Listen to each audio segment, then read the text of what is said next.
hurts. Everything hurts. Every fucking one of these is just so challenging to pick between.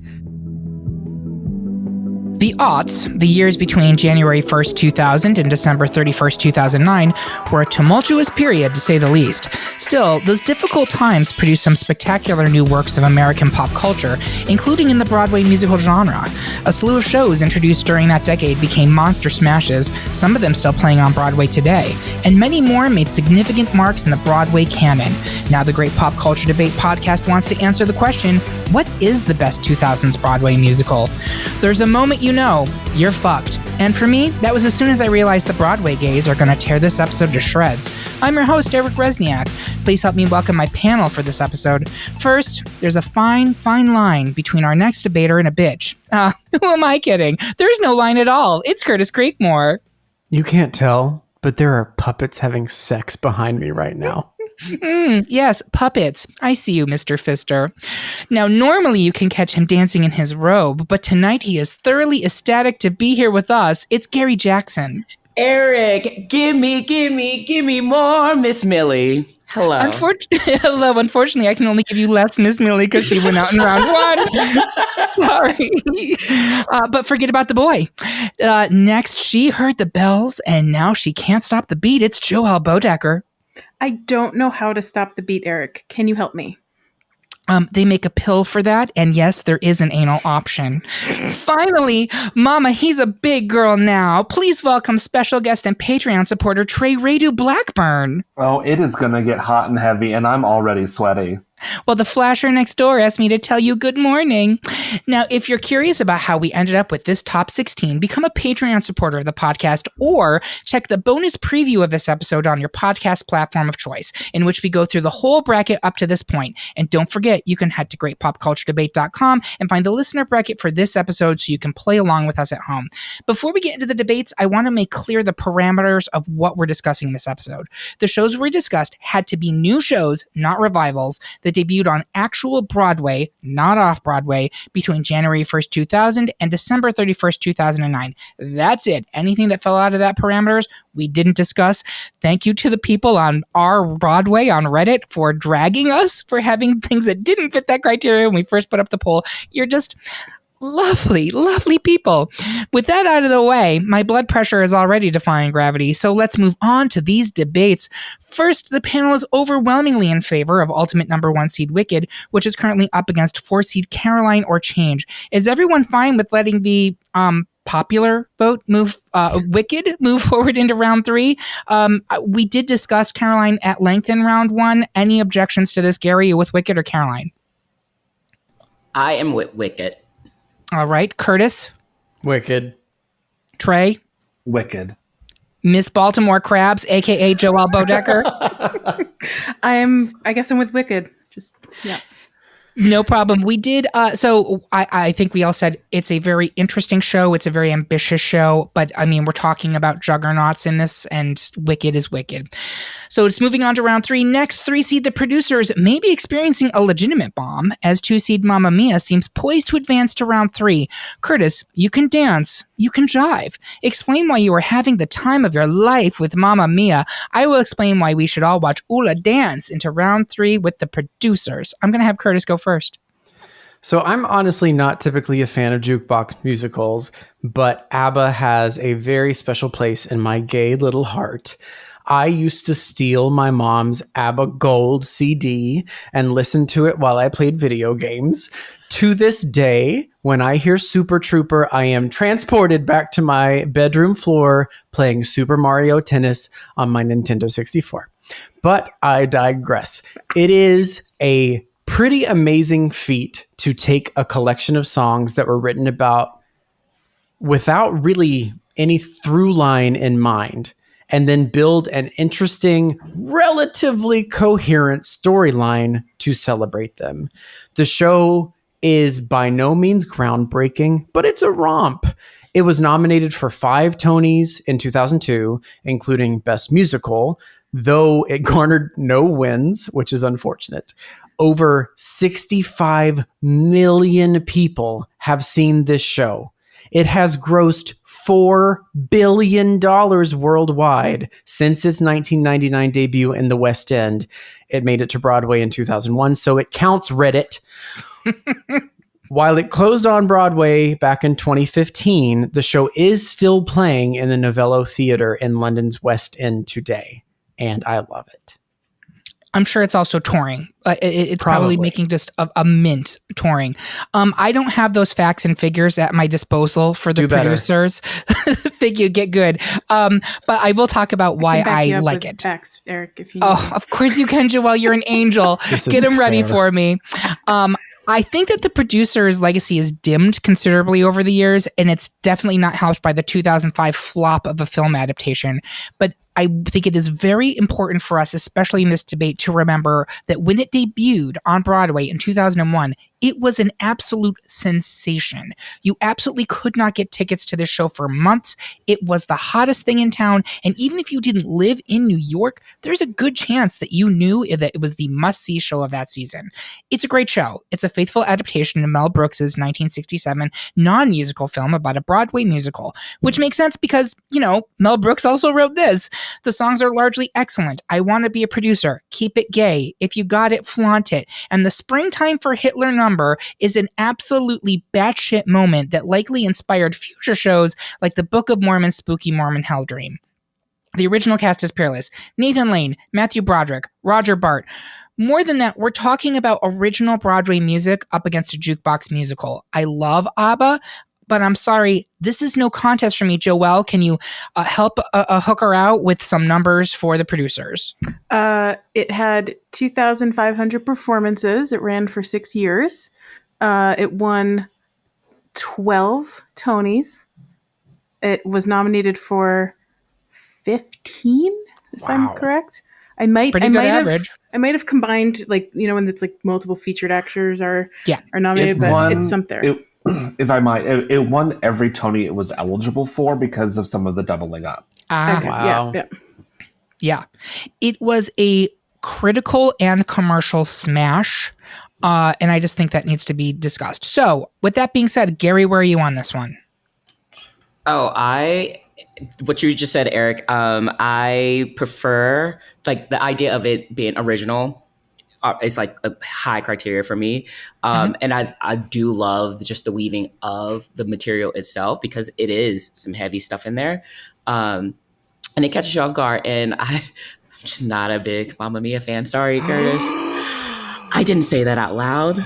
You're fine. You're forgiven. All is forgiven. It's a safe space. So I'm taking it that we're going with the producers. Yes, that's a yes. Trey, where are you on this one? Mamma Mia holds a special place in my heart because I went to see the movie with my best friend in college, Caitlin. Hi, friend. And then we immediately had an ABBA dance party in her house. As one does. In the sewer. Mm-hmm. But was she a Teenage Mutant Ninja Turtle? Why were you in the sewer? I moonlight as April O'Neil, but we can't talk about that. The sewer is what I nicknamed my college town. That's another podcast. But I think I have to give it to the producers on this one. My pick didn't make it to this bracket, but I'm going to have to give it to the producers just because of the original music. And I would rather listen to an ABBA recording than a Mamma Mia recording. All right. Where are you, Joelle? Despite having the facts, I still prefer Mamma Mia. I think it's just much more joyful. I get that people loved the producers. I don't think it stands up at all anymore. Whereas Mamma Mia is literally timeless. It was of its own separate time when it came out, and it continues to just be what era is it even freaking from? The producers is so specific, and some of those jokes just do not land in 2023. And I just love. For a jukebox musical, I love that Mamma Mia actually is a cohesive story. I don't think it's sort of a cohesive story. I think it starts with an actual goal and intention and plot. There's dancing breaks because it's a fucking musical and you're allowed to do that and break it up in the middle. But there's it just, I don't know, it makes sense to me. I'm baffled that people think it's not cohesive. So So I think right now it's Trey, myself, Gary, producers, Curtis, and Joelle for Mamma Mia, which means producers would move forward. We at least got to talk about Mamma Mia, and it is a very important show for 2000s Broadway. But if I'm talking about which is, you were going to say something, Joelle? I was just going to add some extra facts I didn't get to add. Yeah, It had please. 5,773 performances over its 14-year run. Thank you. A tremendous legacy, but we are moving the producers into round 3. Next, the majority of the panel wants to continue touching 1 seed Spring Awakening, but Gary is saying hell no and prefers 4 seed The Color Purple. Gary say, I'm here as you try to get us to push the button for The Color Purple. Curtis, do what you can to make sure Awakening doesn't get left behind. Gary, you go first. Off the bat, these are 2 of my favorite musicals. My criteria is I live for a heavy moment, but for Color Purple also is in filming a new filming production, but it's based on a 1982 novel by Alice Walker, and the 1985 film adaptation with Whoopi Goldberg and Miss Oprah. But it's the journey of Celie, an African-American woman who is like from the early mid to 20th century. And so just with all of that and trying to find her beauty. And I think what I love about this musical is absolutely stunning that the score is, if you love a belting queen, this is a good show for you. But I think it captures so much more beauty and the essence of not being beautiful is raw. And this also, as much as I wanted it to be like go up for the nominations, the revival is where Cynthia Erivo, a lot of people know her from now and winning the Tony for it. But I think it's just such a beautiful story. It's heavy. It has a little hint of lesbianism there, but faith and family, and it's just culturally rich.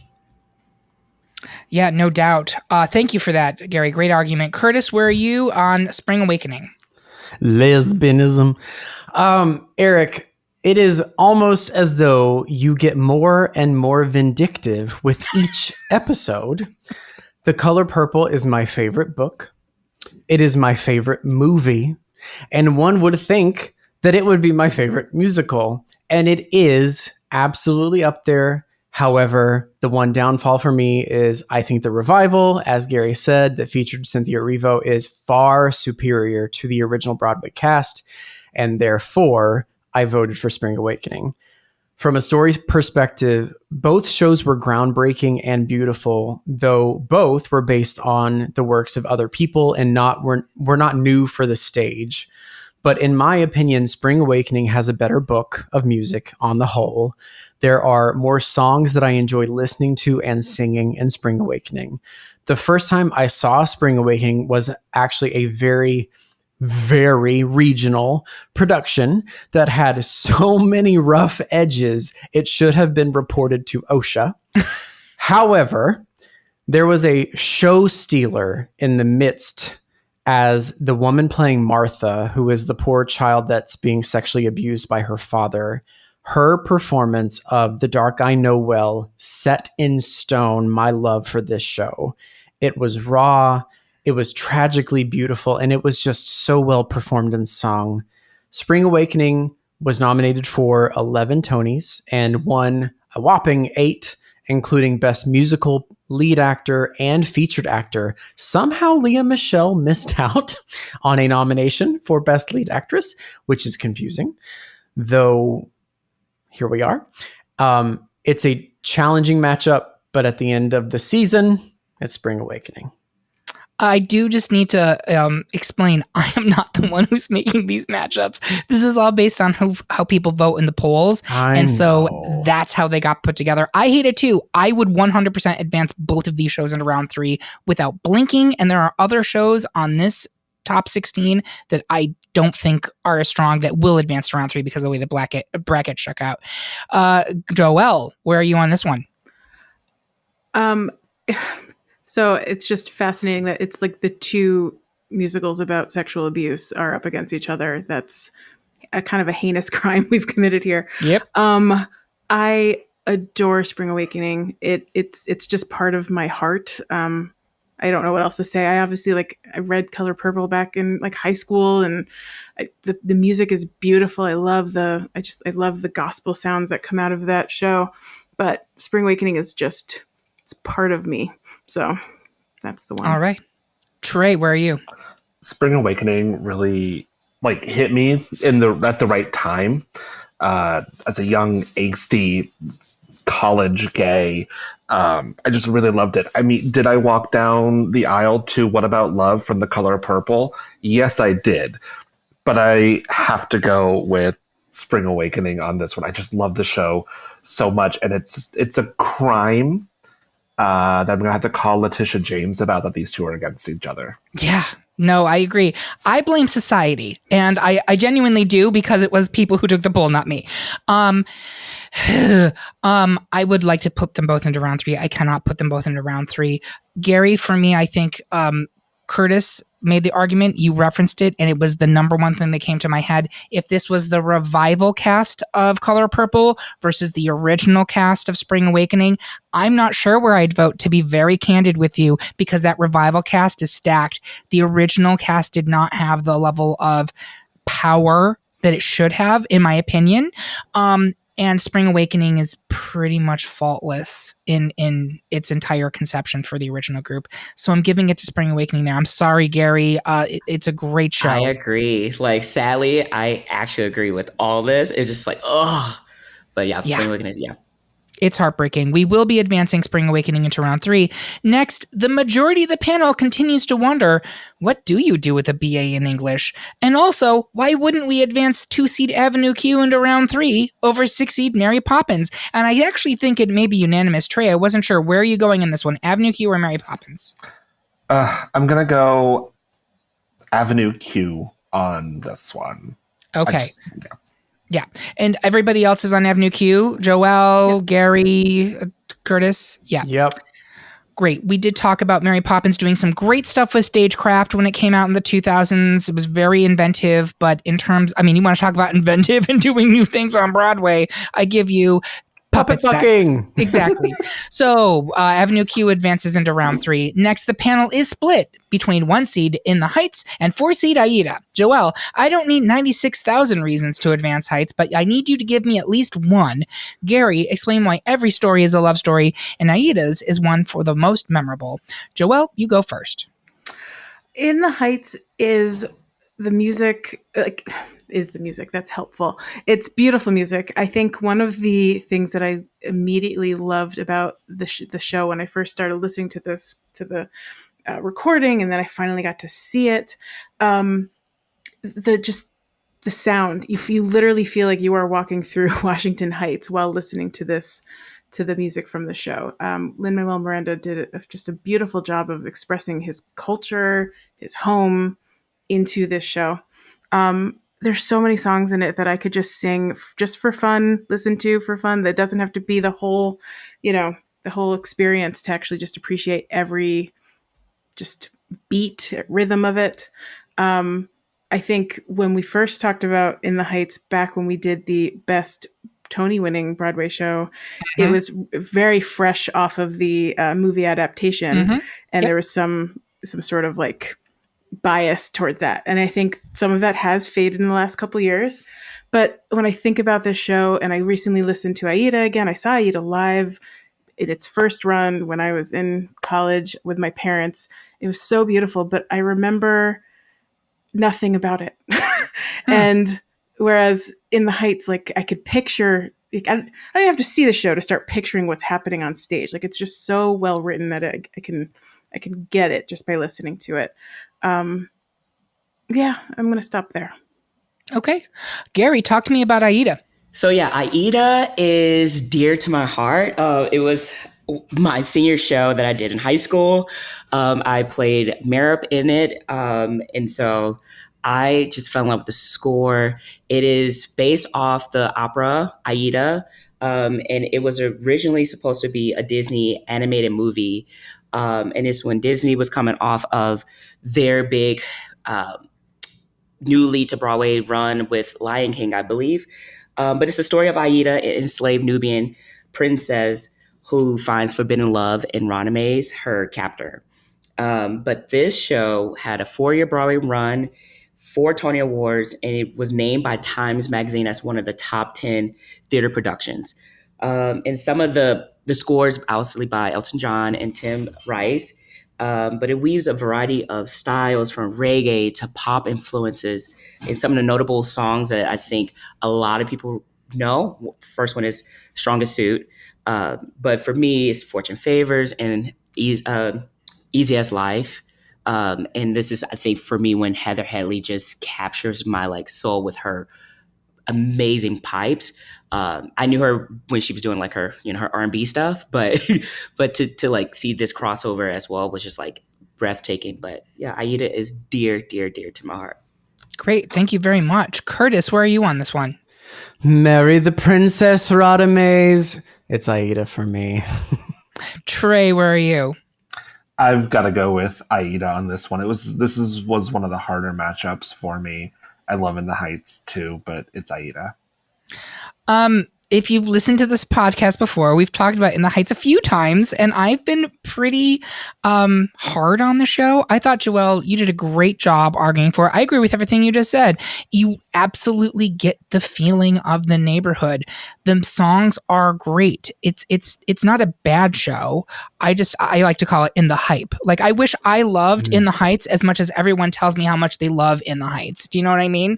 But that being said, even all of that aside, I think Aida is a great show. In the Heights is really important because it gets us to Hamilton, but Aida is a great show in and of itself. And I think In the Heights is a good show with great music. That's how I would describe it. So it may be shocking for people to have In the Heights going out so early, but it is. And Aida, which is actually, I think, is a 2000. It's one of our earliest shows on here, will advance into March 2000, right? Will advance into round 3. Next, the majority of the panel wants the big brains of 3C, the 25th annual Putnam County Spelling Bee, to ADVANCE to round 3. But Joelle says, oh my God, you guys, and is raising an objection in favor of 2C, Legally Blonde the musical. Joelle, explain why you are positive that what you want is Legally Blonde in round 3. Trey, tap your magic foot and create some pandemonium in favor of the Spelling Bee. I'm going to have Trey go first. This matchup was impossible. I went back and forth on this one so many times. I love both of these shows, but I ultimately went with Putnam County because I can listen to that cast album almost always, whereas Legally Blonde for me is mostly just a pick-me-up. Like, if I'm having a shit day, give me some Legally Blonde, the remix with Kate Shindle going all the way up there. But if I just want to, like, if I'm having a good day, an okay day, a fine day, I will listen to Dan Fogler sing about his magic foot all the time. I will understand why Jesse Tyler Ferguson doesn't think he's that smart. So Putnam County, based on a play called Crepuscule. I did not spell that correctly, but it's Crepuscule spelled out. It ran for 1,136 performances with a national tour. It starred Jesse Tyler Ferguson, Dan Fogler, Celia Keenan Bolger, Jose Yana, nominated for 6 Tonys, and it won 2 of them. It lost the Grammy for Best Album. Legally Blonde wasn't nominated somehow. And like the songs, we've got I'm Not That Smart, where you're just like giggling about this kid that's put upon by all of his older siblings. My Unfortunate Erection, which no one has ever said, but it's one of those songs that you just, the first time you hear it, you're a little bit shocked because you've got this adult as a child talking about his penis, and it's a song that you can go back to over and over. I also enjoyed how inventive Putnam County is because you also bring the audience on stage for that show as participants, which I don't think happens really. And they would always bring in sometimes a celebrity. So like Julie Andrews did a performance one night where they asked her to spell supercalifragilisticexpialidocious, and she misspelled it because she hadn't seen the show. It does have a lot of heart with like the struggles of childhood, like struggling with perfection from several of our characters, and erections and love. It's something for everyone, really. Yeah. You know, yeah. That being said, Joelle, talk to me about Legally Blonde, the musical. I think people should always end their sentences with "and directions and love." So Legally Blonde is a show I did not expect to love. Concept alone, I was like, what the hell are they thinking? A movie that I think everyone universally loves that movie. Maybe I'm wrong about that one. When it came out, they were brilliant in releasing the recording like 2 days after the show was started on Broadway. And I think it pulled people in just with the music alone, with just the pink of it all, that Barbie pink that they used all over the show. Mean Girls did it a decade later. What I love about the show, Trey, you're absolutely right. It is upbeat. It is definitely the vibe you need when you are like, I need to pick me up. I need something to listen to while I'm getting ready. That is the show for sure. But it also is really smart. It took the story of Legally Blonde and they figured out how to like spread it out across. I guess it was very similar in how the storyline followed the movie, but they spread it out across these different songs, and you're learning people's, their heart songs as you're watching the show. Never in my life would I have imagined what's his face, Wilson, from the movie. Brother Wilson. Right. Luke Wilson. Luke Wilson. Never would I have imagined his character had the depth that I think Christian Barl's character in the show brought to it. Laura Bell Bundy is just an absolute goddamn queen. Listening to her voice, I just, who else would have been better for that show than her? It brought us Annalee Ashford, who later went on to 1,000 million incredible things. It did not do well in awards, and for some reason it was not nominated for a Grammy, despite the fact MTV did a fucking casting for that show, which I watched, you better believe, weekly, with Haley Duff as the host. I loved everything about that stupid show, and then those girls went on to actually be in the show. It was amazing. I think it preceded the Glee project, which I think followed that concept later. It was of its time, and it was only of its time. Like it really, people aren't still talking about this musical, 15 years later, but they were in that moment. I think it was a surprise hit for everybody, and for certainly a generation, maybe not past that. Great arguments, both. Gary, where are you on this one? So you guys, I was in like 7th grade and I had to do this spelling bee, and I lost on the word where, W-E-R-E. So obviously I'm not smart, I'm just pretty. So, but on a serious note, I think what Trey, you were saying about just the musicality of Putnam is amazing. And my go-to song is the I Love You song.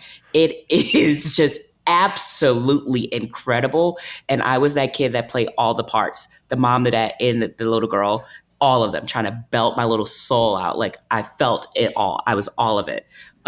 So I'm going with Putnam. Yeah, need a good cry, listen to that song. And again, 7th grade when this came out. Oh my God. Curtis.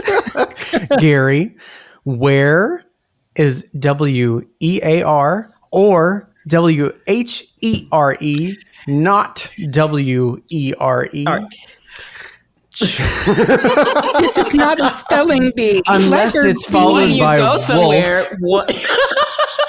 One you put clothing on. Oh. Okay. So I'm all over the place with this one. Joelle, I think I initially chose 20th annual Putnam County Spelling Bee. My vote is totally up in the air here because I watched that MTV Legally Blonde casting. Like I was also there. That's how I was introduced to this show. But the problem for me with Legally Blonde is there are only like 2 songs that I can name. Oh My God, You Guys, and So Much Better. Those are like Bend and Snap is a song. What You Want, Positive. What You Want, Positive. Absolutely. They didn't stick. They're right there. They didn't stick. They didn't. Okay. 20th annual.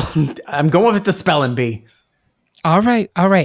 I love both of these shows. I love them both. They're both wonderful surprises. When I sat there in the audience for Legally Blonde, I remember turning after like the first couple of numbers and being like, who the fuck wrote this? Because I never in a million years would have expected this dumb show to be so catchy, so funny. There's really smart choices they made. Like for me, the one that blew me away, they took the character in the movie who's accused of murder, who's a fitness trainer, and they turned her into a fitness trainer who uses jump ropes. So there's a huge jump rope dance sequence, which is amazing. And I was like, this is smart. Everybody involved behind the scenes is very smart.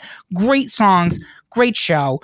In terms of the longevity and the importance to the 2000s, this is where I actually agree with both of the arguments because Legally Blonde was of its time. It was of its time. I don't think we talk about it anymore. It gets played a lot by community theaters, right? I don't see it ever having a revival. Spelling Bee will 100% have a revival at some point. It is part of the Broadway canon in a way. I don't think Legally Blonde is, but I love Legally Blonde. Love it. I disagree with Curtis. I think like the whole goddamn soundtrack is memorable. But yeah, I'm giving it to Spelling Bee here.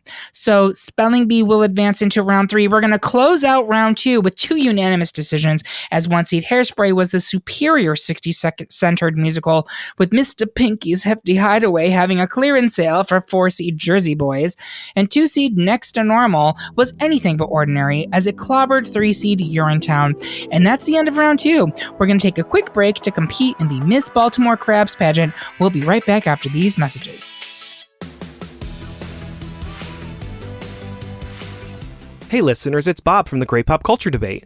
We hope you're enjoying this episode and that you're yelling back at your speakers telling us how wrong we are. Did you know that there's a much better way to tell us how you feel? Come kiki with our panelists on Discord. Our patrons at the $10 level get access to our exclusive Discord server where you can share your thoughts about our decisions or just gab with our group about everything pop culture. It's like participating in your own episode of RuPaul's Drag Race Untucked. We have something for everyone to talk about, including reality TV, comics, news, nostalgia, and so much more. So if you love spirited debate and fabulous people, become a Patreon supporter today and join in on the conversation.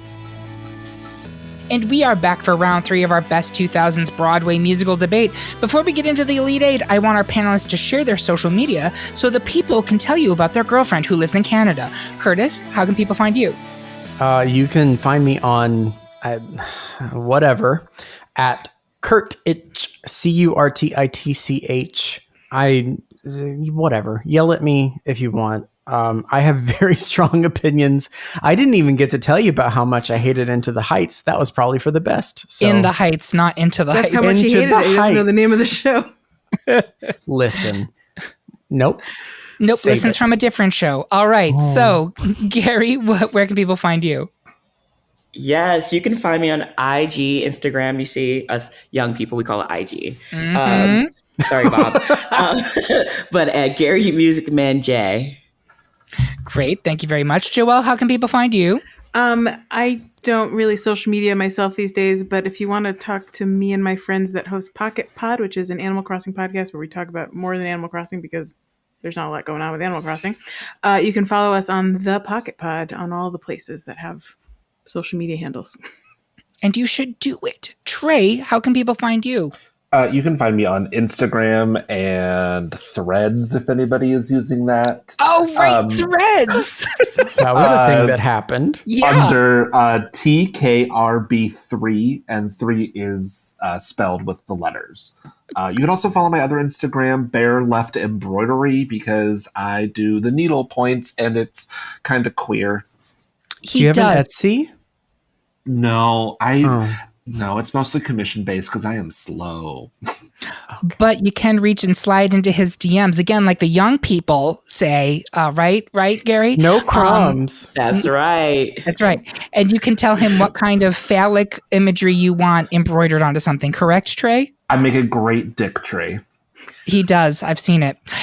And finally, you can find me at Eric Resniak. That's ERIC, REZ as in zebra, S as in snake, N as in Nancy, YAK. Oh my God, did I read the 25th annual spelling bee? On Twitter and or Instagram, or just message at Great Pop Culture Debate on Insta or at GPCD on Mastodon. And on Twitter, X, whatever we're calling it this month, it's at culture_debate. Now let's move on to round 3 before everyone realizes that I've actually been a figment of my grieving mother's psychosis the entirety of Act 1. First up, I believe it may be another unanimous victory for ultimate number 1 seed Wicked, which said that 3C The Producers is not that girl. Next, the majority of the panel wants to bear its ass and thrust 1 seed Spring Awakening into the final 4, but I think fantasies really can come true, and I'm continuing to push for 2 seed Avenue Q. Trey, explain why Awakening is the musical mama who bore you. I will be as loud as the hell I want in my defense of Avenue Q, but Trey, why don't you go first? We've really barely talked about Spring Awakening. Sure. So, Spring Awakening, based on the German play Spring's Awakening, it's had 1 revival, it's had 1 national tour. It ran for 800 performances, a little over 800 performances on its initial run. It gave us stars like Leah Michele, Jonathan Groff, John Gallagher Jr., Skylar Astin, Jennifer Damiano, Krista Rodriguez, Steven Spinetta. I could continue to name almost everybody in that cast, and they have gone on to do even more things. It was nominated for 11 Tonys. It had 8 wins, including Best Musical, and it won the Grammy for Best Musical Theater Album when it was nominated for that. Again, with like the Tony performance on this one, I had just discovered this show before the Tonys. And when I heard the chords for Totally Fucked, I was just like, how is CBS going to allow all of the grandmothers to listen to this song? And I just thought it was so clever the way that they bleep themselves by silencing and putting their hands over their mouths, he does for a podcast. It also reignited like a love for Duncan Sheik to remind us that we were all barely breathing as we were going through the rest of this show. On a slightly personal note, I worked at a Broadway costume build house when the Deaf West revival was happening, and I was the project manager for the build for Cameron Manheim and Marlee Matlin's costumes. And on the final fitting days, I said, thank you so much for being wonderful and break legs. Marlee Matlin said to me, I'm a hugger. Can I hug you? And friends, of course, I let that angel human hug me. And so because of that hug, I've got to give it to Avenue Q, which I don't think has aged very well. Oh no, I gave it to Spring Awakening over Avenue Q. There it is. I'm so sorry. My heart stopped. No, I know. I was like, wait, what just happened? I misspoke because I was just excited to say that Avenue Q, I don't think ages very well, and that was one reason why I have to vote for Spring Awakening. So I think that's an interesting point. And I think when you're talking about shows from a particular decade, you have to make the decision. Am I talking about its legacy and how well it continues to work? Or am I talking about how much it worked in that time period? Because I would argue that Avenue Q was possibly the most 2000s of all the 2000s musicals. It was wild. We alluded to it previously. Puppet sex. Graphic puppet sex on stage, puppets talking about having sexually transmitted diseases, puppets talking about watching porn. It was just the craziest goddamn thing I had ever seen on Broadway. And beyond that, it is a great book. The songs are terrific. I don't think there's a bummer in the whole show. Even the slow songs, I absolutely love. There's a Fine Line is incredible, but that's not the only one. Fantasies Come True. Like there's great music in this show. But there's also great music in Spring Awakening. I think Trey makes a good point that Spring Awakening can continue to be staged in perpetuity without making any changes to it, and it's going to be great. Avenue Q, if there isn't a revival, has there been a revival? I don't think there has been. It just closed off Broadway because after it closed on Broadway, it transferred to New World stages off Broadway. And New World, yes. And it just closed a couple years ago, I think. Yeah. If they do a revival, I think they're going to have to change some pretty significant things. I don't know how you can do the whole Gary Coleman bit at this point at all. I don't think you can. And maybe they shouldn't have done it to begin with.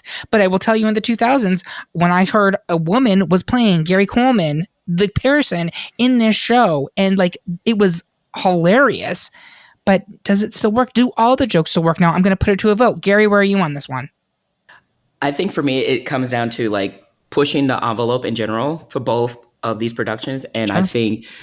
I think for me personally, Spring Awakening is heavier to me, and I kind of gravitate to that.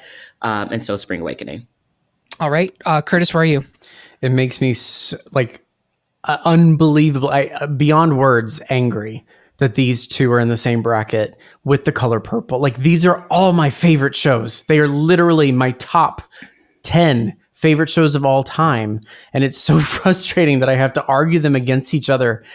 I saw Avenue Q again with Maggie. Hey girl, the third time in this episode, in Louisville, and a touring cast. And I have to tell you the story because we were mid puppet sex, and the entire row of 6 or 7 people who were all over the age of 60 stand up in unison and exit the theater at the same time. It was phenomenal. It was almost like it was like written that way. I adore both of these shows because they are so amazing. And honestly, Avenue Q, they had to do it because in For Now, they had to switch George Bush. Yep. At some point to someone different. I mean, they changed it to Trump at one point. They changed it. Leia, there's always someone that you can find. So I feel like, and there's always that beleaguered, besieged child star that could probably fill the role, who is taken advantage of by his parents. Like, there's always someone that will slot into these roles that Avenue Q could be made live again pretty easily. I'm still going to vote for Spring Awakening because I think it is the better show, which honestly pains me so much. It murders me inside to say that because I love Avenue Q. Purpose is my go-to audition song, but I'm going to vote for Spring Awakening, and I hate myself. I know, I hear you. Joelle, where are you? Yep. Nope. 100% with you, Curtis. It's like, these are two shows that scream the 2000s to me. Like, when I think of my favorite musicals from the 2000s, I don't exactly know when some of the other ones we're talking about started. Both of these are very specifically from the middle of that period. At the end of the day, Spring Awakening has stuck with me longer. The music I like better. The legacy of all the different actors, I think, is stronger for me. So that's it. All right, so we're moving Spring Awakening into the final four. Next, the sweeping romance of 4-seed Aida seems likely to carry into the final four, but I'm still consulting the dictionary for a path forward for 3-seed 25th Annual Putnam County Spelling Bee. Curtis, fortune favors the brave, so steel yourself and stump for Aida. I can only speak one language, but I'll use it to defend Spelling Bee, and I say that, and I'm finding myself... I feel like we've said what we can say about Spelling Bee. I have nothing more to add at this point. We've argued it pretty tough. It was a very smart show. It's a show that's easily taken. It works at any point in any theater across the country. It's clever. It has great songs. Aida is something different. Curtis, do you want to say why it should advance here? 2 words, Heather Headley. Next debate. I'm kidding. I can go. I have a debate. Yeah. Go for it. Okay, let me do it because I know what's coming. So, what a show Aida is. The music, the costumes. But for me, what really makes Aida special is the story. And I understand that it's built on something else. Aida is based on Verdi's libretto that Gary was talking about earlier of the same name. But the story is changed, in my opinion, for the better to make it easier to follow and less on the nose than the libretto. As I was reading about it, it was very kind of ham-fisted, heavy-handed. But Aida, the musical, seems a little bit easier to digest. Ghislani's Aida paints Amneris as a much more vicious and vindictive person, whereas the musical allows Amneris to be the other woman who cares about her love and her friend and the people of both Egypt and Nubia. The 2000s were the era of the rock musical, as we kind of talked about throughout this episode and the earlier episode. And Elton's music made this an event. I remember before I knew anything about it, I was introduced to the Dance of the Robe at a homosexual party in college. Heather Headley's voice is hauntingly beautiful as she agrees to take on the lead of her people. And with songs like Elaborate Lives, My Strongest Suit, Written in the Stars, Aida is not only beautiful, but it's also memorable. It was nominated for 5 Tony Awards. It won 4, including Best Original Score and Best Actress for Heather Headley. A 4 seed for Aida is, to me, unforgivable. Spelling Bee is cute. It just doesn't pack the same punch. It doesn't escape the feeling that, to me, it belongs in a high school auditorium, whereas Aida is a true Broadway musical. Okay. Well, that is a hell of a fucking argument. Joelle, where are you on this? I'm firmly with Aida. I don't have any interest in the Spelling Bee show that I've never heard of before a week ago. Thank you very much for that. Trey, who aspired to be William Barfay in his youth, where are you on this? I love both of these shows so much, but for me, I've got to go with the story that is about a love in the time of hate, whatever that lyric was. I just had it. It's Aida. Trey, stop talking. You're great. Gary, where are you on this one? I am sticking with Aida. Curtis, amazing argument for it. Curtis's argument was so good, he convinced me to flip my vote. So it's actually unanimous now for Aida, which will move into the final 4. Finally, in round 3, the panel is leaning toward 2 seed Next to Normal, advancing over 1 seed Hairspray. Gary, why do you think Next to Normal is anything but ordinary? Trey, explain why we cannot stop the beat from getting into the final 4. Trey, do you mind going first? Sure, I can go first. Hairspray. This is another hard one. I didn't ever get to see Hairspray. I attempted to see Hairspray on my high school's trip to New York City, but the school board said that we could not see Hairspray. What? They didn't give us a reason. I can only imagine it's because of Harvey Fierstein in a dress and maybe some of like the dancing between the whites and the blacks. Like because Where are you racism. from again, Trey? I'm from Iowa, but Iowa, okay. In 1962. No, I'm just kidding. Makes sense. Yeah. I was born in 1960, not that. In the Footloose town, obviously. That's in Kansas, I'm pretty sure.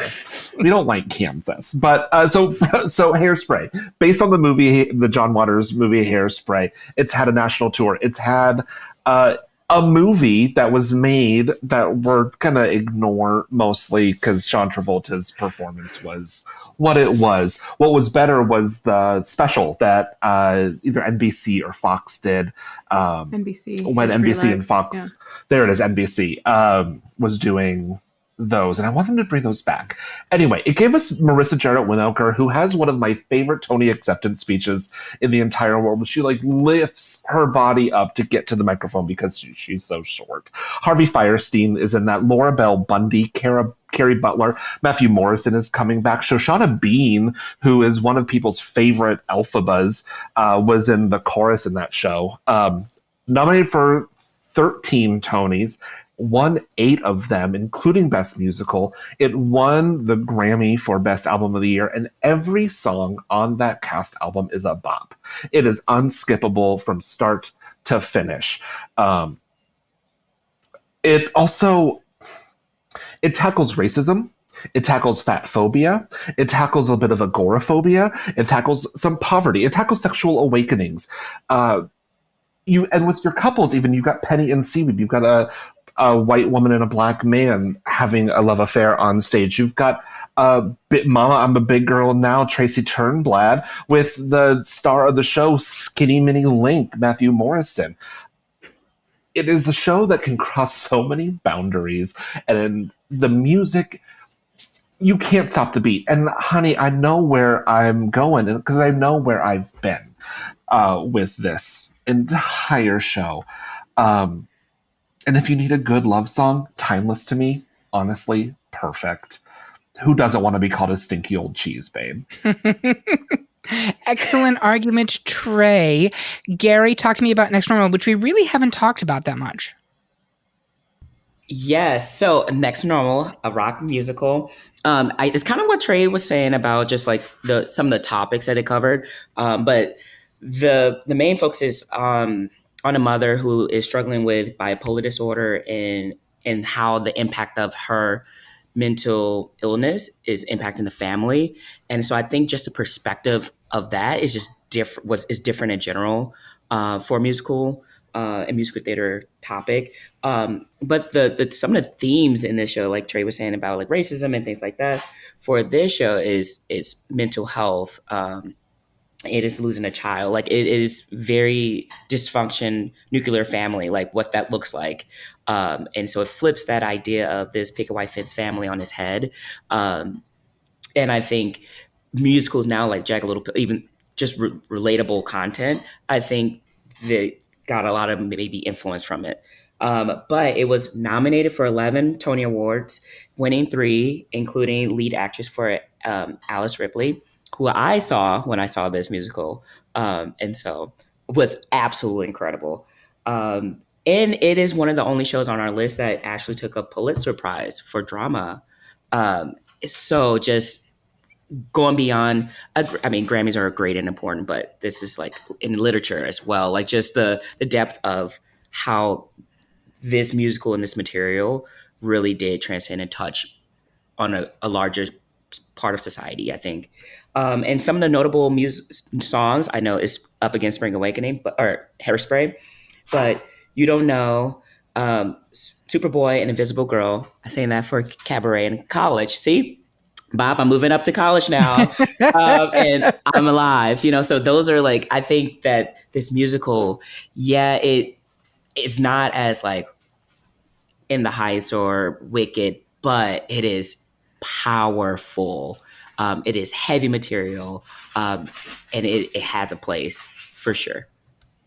Great arguments, both of you. Curtis, where are you on this one? God, it hurts. Everything hurts. Every fucking one of these is just so challenging to pick between. I love Hairspray. This will be the second time we must at Nina West when we talk about this episode. This is the second time I've spoken about Nina West in this episode. This Hairspray gave a drag queen a chance on Broadway, well, at least a touring company of a Broadway show. Like, Hairspray is amazing. My vote still goes to Next to Normal. It is a stunning show. Everything that Trey talked about in terms of like the topics that Hairspray covered, which were huge in 80s when the movie 80s? It was 80s, yes. 80s when the movie in the 80s went live. Were big, were huge, were new-ish to like be able to talk about those. So it was groundbreaking when the movie became a thing. And then the musical is amazing, but Next to Normal tackles things like mental health. I think it was truly the first musical that tackled mental health in this way. So I'm going to go with Next to Normal. Joelle. I know we're running long, but I have to talk about both of these shows. Yeah, go for it. Hairspray, near and dear to my heart. Any show that can take a Ricky Lake movie and turn it into a fucking bop, it deserves our attention. I didn't live in Maryland when this show first came out, and I didn't know anything about Baltimore. But since I live down here now, I love that the show is just a send up to Baltimore. That opening scene in the movie, I think they also recreate it in the show. Like, it looks like a street in Baltimore. It's just fantastic. The music is beautiful. I just adore it. However, Next to Normal is so special to me. I first saw it before it went to Broadway. It had a brief run in DC, technically in Virginia at the time. I went in blind. Fun fact, we were debating between seeing a movie about the Holocaust or something light and fluffy like a musical. And then we went to see Next to Normal and went, it's not quite the light and fluffy thing we were going for. But that didn't matter. I was in tears during that show. So I went in blind. Like, I did not know about the whole reveal that happens with the son. My heart just like broke watching Alice Ripley on that stage. Like, her voice, I can feel her voice. That's how strong I think she is in the show. Fell in love with Jennifer Damiano's voice in that show as well. And who did not fall in love with Aaron Tveit during that show? Even the father, J. Robert Spencer. Honestly, 10 years later, adore his voice too. So that show just has full 2000s for me. Also, what show says Klonopin in it? That's kind of cool. It's just awareness. It's wonderful. Yeah, this one's, we say this all the time when we get to the day, oh, this is hard, but this is really hard because these are both exemplary examples. Wow, he really went there. I also went into Next to Normal knowing nothing about it when I saw it, and I can really only describe it as being slapped in the face by a production, but in a good way. And not in the bedroom way. It was a real bold show. And I agree with Gary's point. It has influenced many other shows that have come after it, but I don't know that there was anything that had come before it that prepared audiences for the intensity of what they were going to get. That being said, it never felt like a chore to me. It always felt, I don't want to say welcoming, but accessible, and you didn't want to look away even when it was hard. And it is a hard show, but an important one. Hairspray is much more palatable. It's much more open to everybody. It's much more inviting. And I will make a slight tweak on Curtis's point. Like, it took this, and actually Joelle's too, a Ricky Lake movie. The John Waters movie was a cult success. It was subversive at the time that it was released, right? And this takes a cult subversive movie and turns it into a easily palatable Mary from Pacoima can enjoy this show, right? But it still has the social messaging to it, and it still is an authentically John Waters joint. That's a really interesting balancing act, and I think it's actually quite clever. But in terms of what is the more 2000s play, I'm giving it to Next to Normal here, because Hairspray is still about the 60s, even though it was in a movie that came out in the 80s and then redone in the 2000s. Next to Normal is quintessentially 2000s, and it's stuff that we weren't even talking about or acknowledging really until that point. So that is it, folks. We have our final four. We're going to take a quick break to enjoy one short day in the Emerald City. We will be right back in 5 minutes. Thank you, 5. It's not going to be 5 minutes, I promise. We'll be right back after these messages.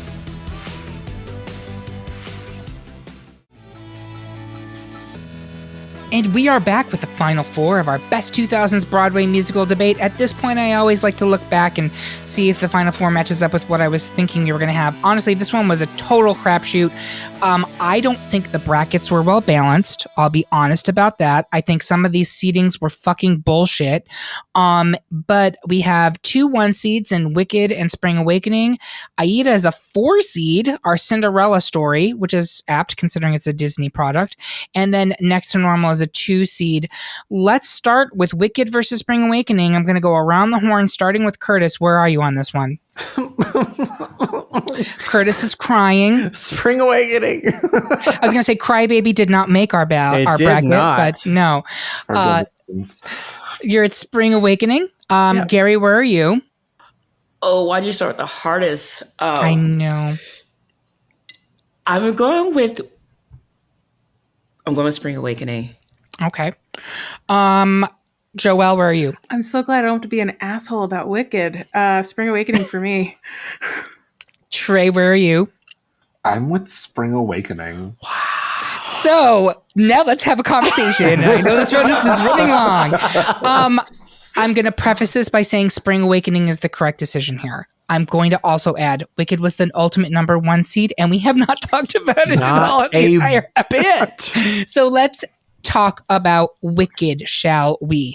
Wicked was a phenomenon. Wicked still is. Running. It's still playing. It's the only show that's performances. still running out of this bracket. Yeah, Yep. and it's gonna keep running forever because not only is it still one of the best-selling shows on Broadway currently, but it's also got the musical movie coming out in the next couple years. And if you think that's not going to get an entire other generation in the theater, you're crazy. So I think Wicked actually has the potential to become one of the longest-running Broadway musicals of all time, and the only one from the 2000s that has that chance. So I think we have to acknowledge that.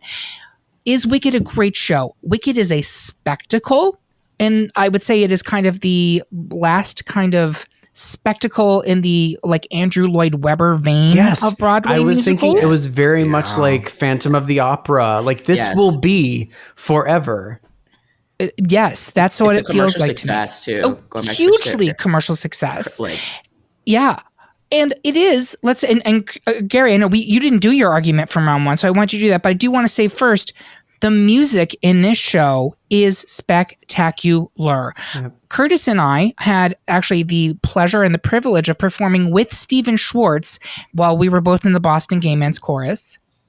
Trey is leaning into but he was literally on stage with us performing, singing. Lovely guy, Kevin Rice, shout out to Kevin Rice, walked into his dressing room without knowing it and was like, welcome to Boston. And said that Stephen Schwartz was totally lovely. But the songs are incredible. Defying Gravity, sure. But like literally pretty much every song in there is terrific. Popular is great. Like it is so good. I think the rest of the show does not live up to the music. I will say that. I think the second act is breakneck rushed. I'm like, whoa, we are going through a lot of stuff really fast. I don't advocate for a show being split in half, but like you could with Wicked because it covers a lot of narrative ground. With the movie. Two movies. They're doing it. Yeah, exactly. That being said, Gary, I do want you to. What points didn't I cover? Because we really cut you off. What I love about this show is that this is one of the shows you get an understanding of the backstory of what we all know, the Wizard of Oz, and how these characters have become who they are.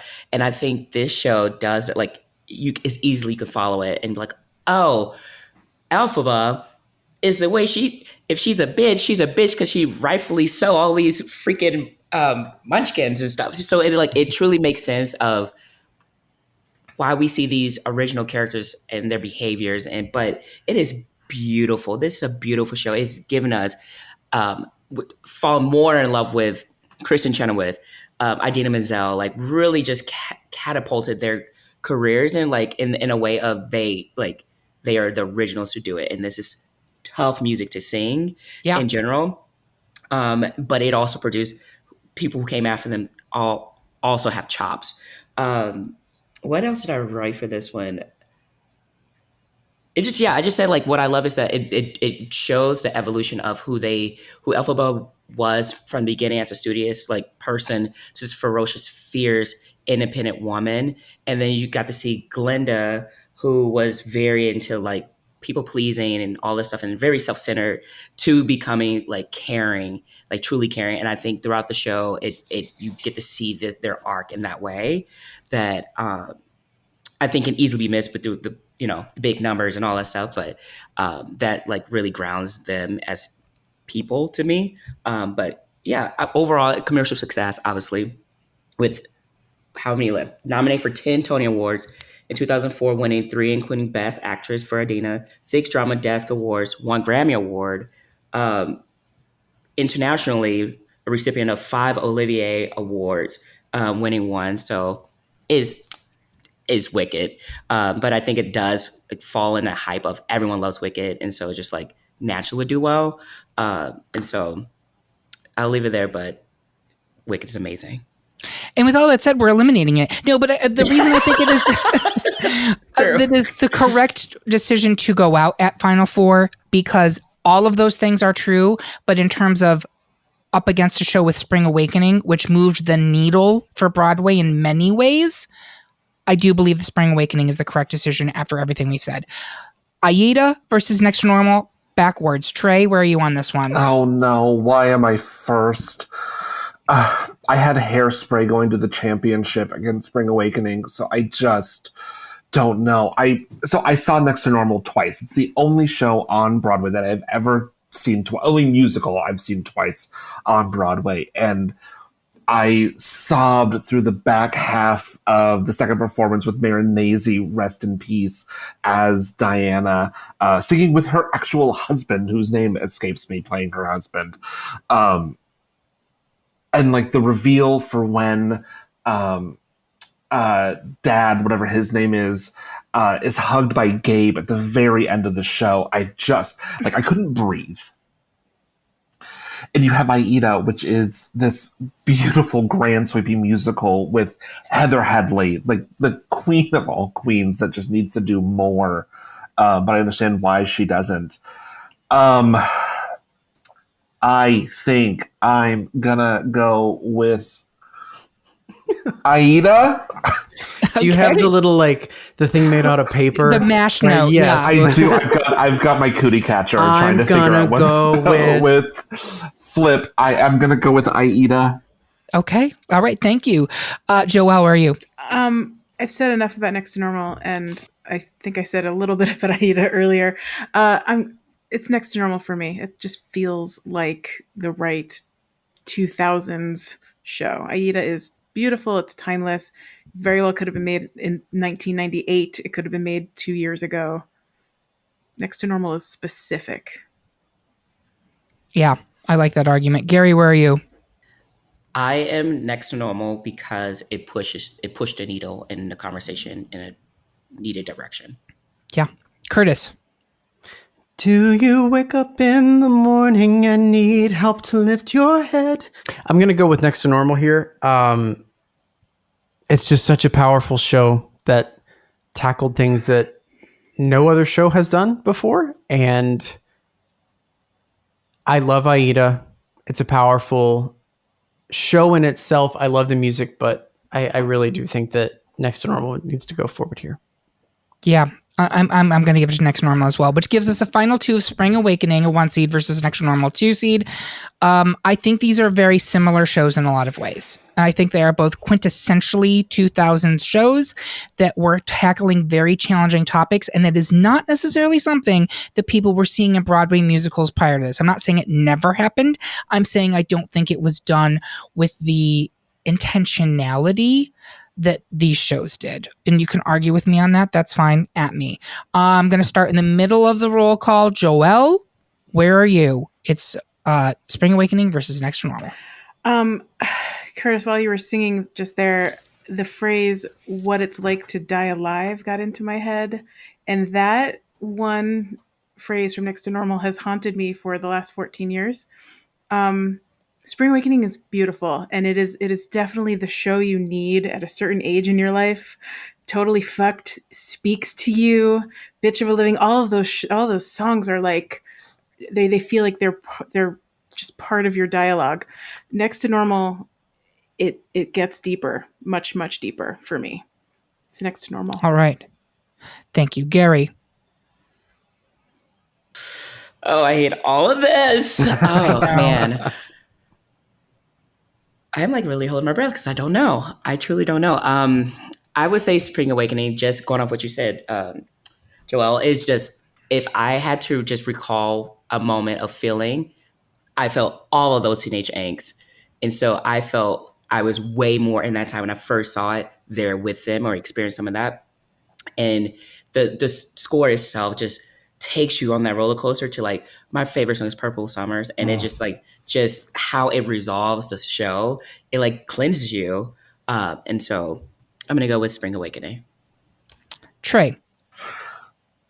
Everything that Gary just said is the most correct.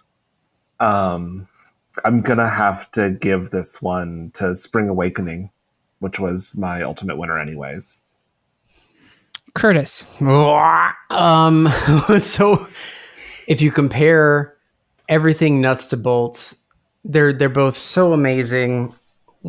I love to look at the live performances at the Tonys, and the Spring Awakening show. All of them were in their youth. They did such an amazing job. Joelle talked about it earlier, where they like did the totally fucked and they covered their mouths, and like they found really interesting ways of being able to deal with that. The Next to Normal was phenomenal, and I'm not taking away from the show itself in that performance, but there was just something that was wrong with Alice's like in ear or something, where she was a beat off, and it ruins what is a monumental performance of those two songs. That to be honest, as a person from Kentucky who did not and would not have been given the opportunity typically to be able to see these shows on Broadway in person, that is what I see. I see what's on TV. That is how I was introduced to both of these shows. And to see and now know that she was off just a little bit is so like disappointing. I love them both. But at the end of the day, when you think of the full book of music and what both of them did, I'm going to give it to Spring Awakening. Purple Summer, like Gary said, is just the perfect ending to that show. It is beautiful. Sabrina, the Netflix series, took it and made it like they made that part of their show as well. It's just so perfect. That Tony's performance for Spring Awakening, by the way, was absolutely unbelievable. Just watching it again, they figured out how to distill the show into like 3 minutes, and you got the full feeling of it. And John Gallagher Jr. having to like wipe away a tear during that Tony's performance because he wasn't expecting that cheer when, he said, God, I dreamed there was an angel who could hear me. It was... We haven't even talked about Those You've Lost. We haven't even talked about so many of the other songs in Spring Awakening. Mama Who Bore Me. Like, we haven't even touched on them. Right? And that is not to speak ill of the stuff in Next to Normal at all, but Spring Awakening really is front to back. Also, I think it had a profound impact on the way set design was done on Broadway for quite some time, even into today. It's to me, it's tackling the hard topics the way Next Normal was, although I love the topics tackled in Next Normal a little bit more. They're more, they mean more to me currently than being a teenage horn dog, whatever. But there's a universality to Spring Awakening, and I just think everything was executed at such a high level, and frankly, the pop culture penetration of Spring Awakening far more impactful than Next to Normal, and that's why I'm giving it to Spring Awakening too. I'm sorry, Joelle. No, I fucking love Spring Awakening. I've seen it twice. All right, so we're all good then. There you have it, folks. Our pick for the best 2000s Broadway musical winner is Spring Awakening. Do you agree? Do you think there's a fine line between having a podcast and knowing what the hell we're talking about?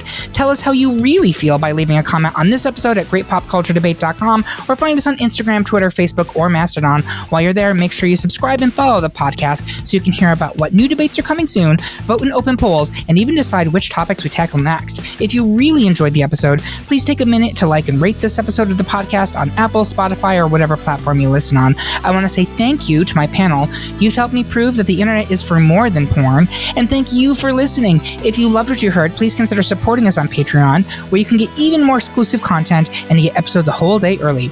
We hope you had a good one, and remember, everyone is entitled to their wrong opinion.